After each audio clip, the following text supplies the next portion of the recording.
Olá, sejam muito bem-vindos à nossa segunda aula utilizando esses recursos audiovisuais.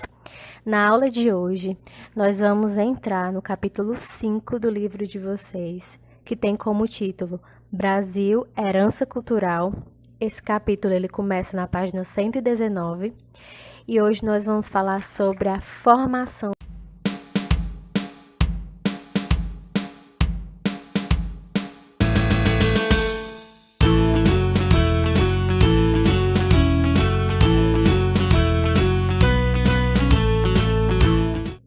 Ok, antes da gente falar sobre a formação do povo brasileiro, a gente precisa entender dois conceitos geográficos básicos. O primeiro deles é etnia e o segundo é a miscigenação. Então vamos lá. O conceito de etnia, esse termo etnia, vem a ser grupos definidos pela origem e por traços culturais em comum. Esses traços comuns podem incluir aspectos físicos, como a cor da pele, tipo de cabelo, mas essas não são as características mais importantes para definir uma etnia. A etnia ela é definida, fora esses aspectos físicos, como aspectos culturais. Que tipo de aspectos culturais? Por exemplo, a mesma língua, a mesma nacionalidade, comer as mesmas comidas, ter comidas típicas iguais, ter danças iguais e por aí vai. Isso é etnia. É um grupo que tem origens e traços culturais comuns. E nós temos a miscigenação.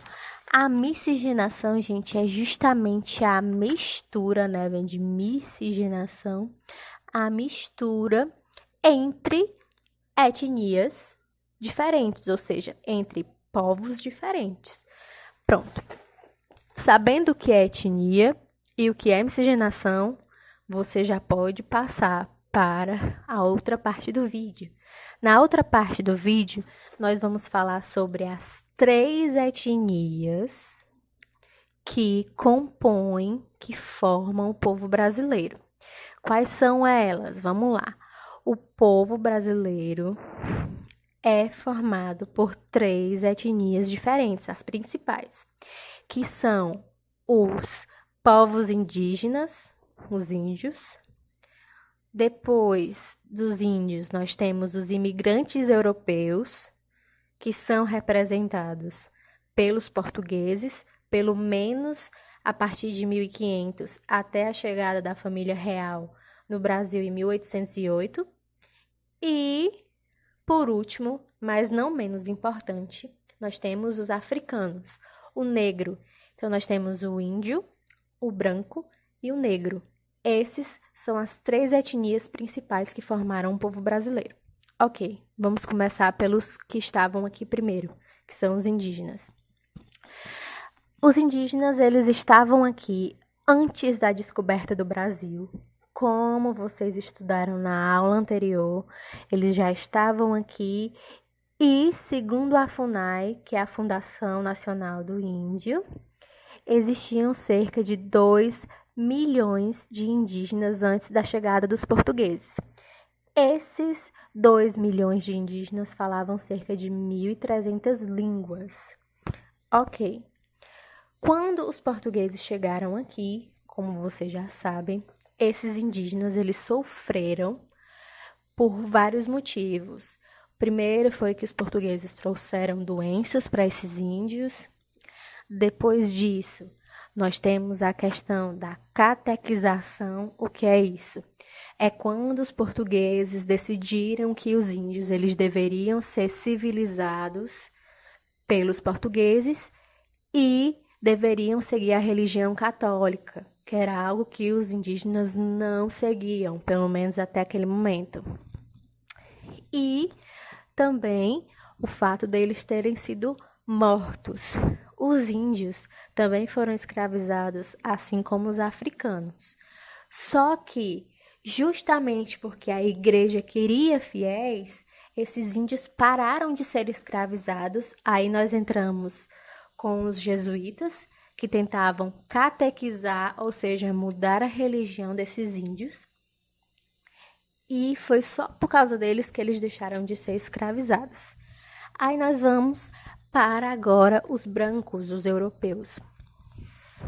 A primeira leva de brancos que chegou no Brasil foi em 1500, na Esquadra de Cabral, vocês já sabem, quando teve a descoberta, entre aspas, do Brasil. E a grande maioria dos europeus, dos brancos, que vieram para o Brasil até 1808, eram portugueses, salvo algumas exceções dos holandeses, que vieram para cá também. Existem 2 períodos em que o Brasil recebeu mais imigrantes brancos, ou seja, mais imigrantes europeus. O primeiro período foi em 1500 até 1808. A grande maioria deles era português. E alguns holandeses, como nós temos aqui no Nordeste, pelas invasões holandesas que nós tivemos. E no final do século XIX, com o incentivo à migração, nós tivemos a entrada de italianos e alemães no Brasil. Esses italianos e alemães foram diretamente para o sul. Ah, tia, por que para o sul? Porque o sul é frio? Não. Eles foram para o sul porque existia uma campanha do governo que ajudava a promover a ideia de que se esses imigrantes europeus viessem para o Brasil, eles iam ter terra para cultivar, eles iam ter uma propriedade. Quando os caras chegavam aqui, viam que não era bem assim, mas até então eles tinham sido enganados. Então estava sucesso para quem o enganou, que no caso era o governo brasileiro.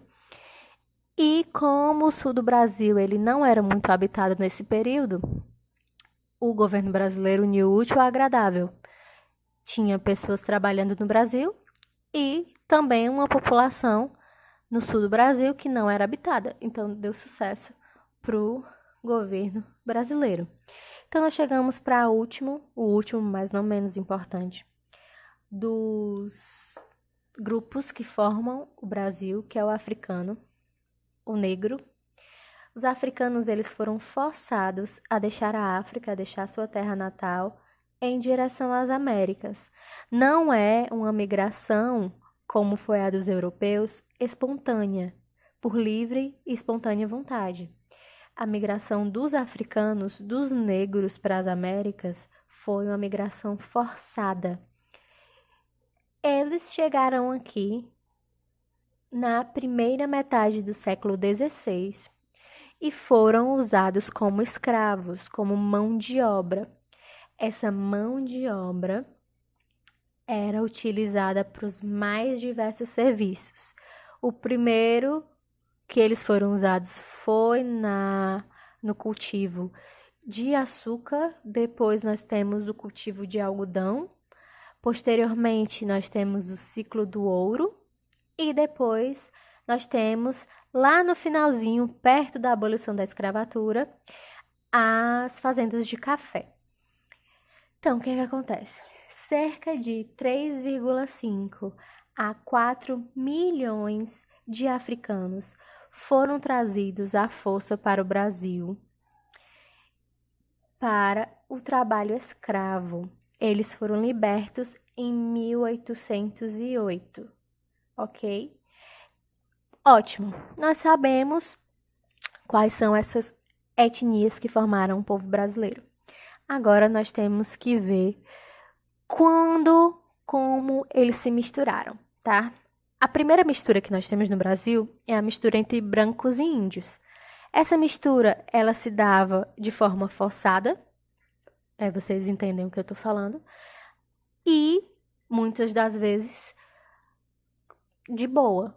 Como vocês viram no vídeo que eu passei para vocês na aula passada, os índios, eles geralmente ofereciam as suas mulheres para se deitar com os brancos.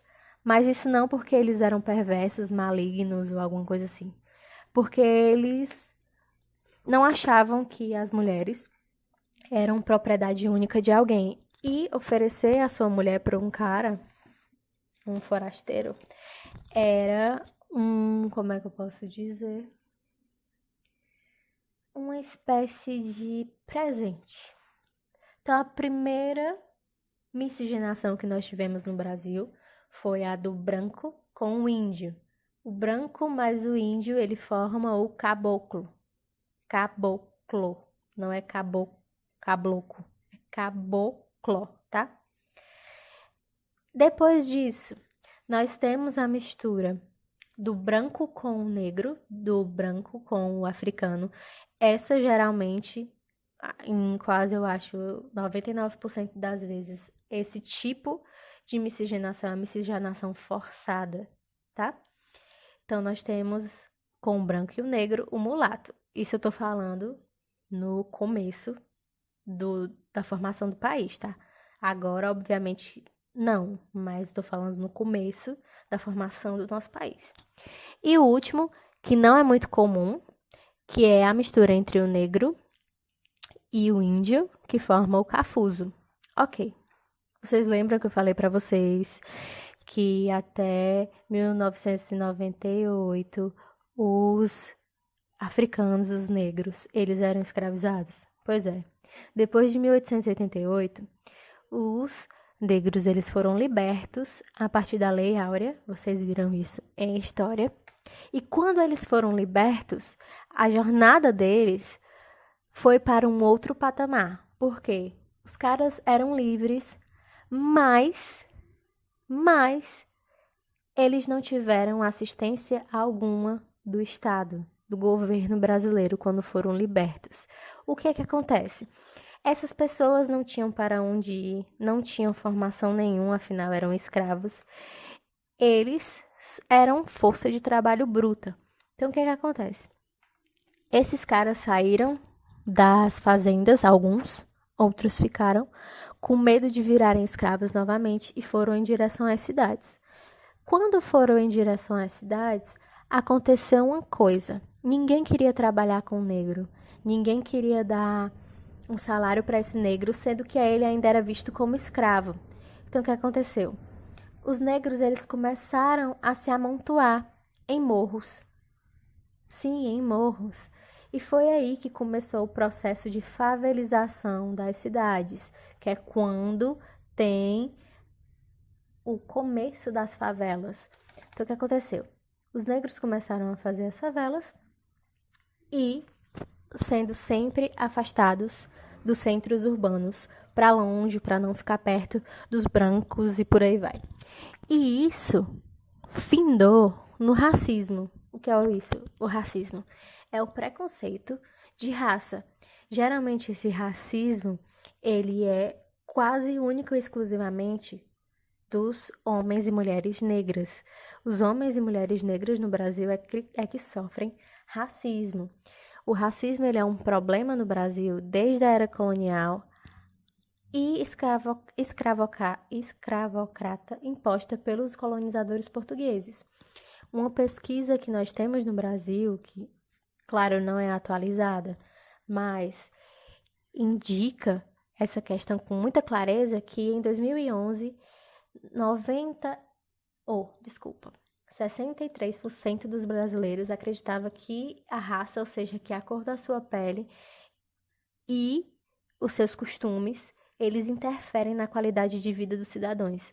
Então, é justamente por isso, pela questão de esses negros foram escravizados no Brasil e, quando foram libertos, não tiveram nenhuma assistência, o que faz com que até hoje eles sofram um tipo de opressão e sofram também de racismo. Isso é muito comum. Não se enganem, não pensem que é algo absurdo. É muito comum e, se duvidar, está perto de você. Alguns de nós temos até atitudes racistas que nós nem percebemos no nosso dia a dia. Bom, galera, é isso. Eu sei que a aula ficou muito longa, mas era muito necessário falar sobre todas essas partes que nós falamos hoje. Nós vamos ter várias atividades que são muito importantes E eu espero que todos vocês estejam dispostos e façam, tá? Nós somos 30, né? 31, se contar comigo, na sala de vocês. E eu tô vendo pouquíssimas pessoas fazerem as atividades por completo. Então, eu peço para vocês que façam, não deixem de fazer. As atividades de vocês estão contando sim, galera. Estão contando sim como presença e como atividade também. Não esqueçam que o ano, mesmo a gente estando em casa, ele continua rolando, infelizmente ou felizmente. Então, força na peruca, meu povo.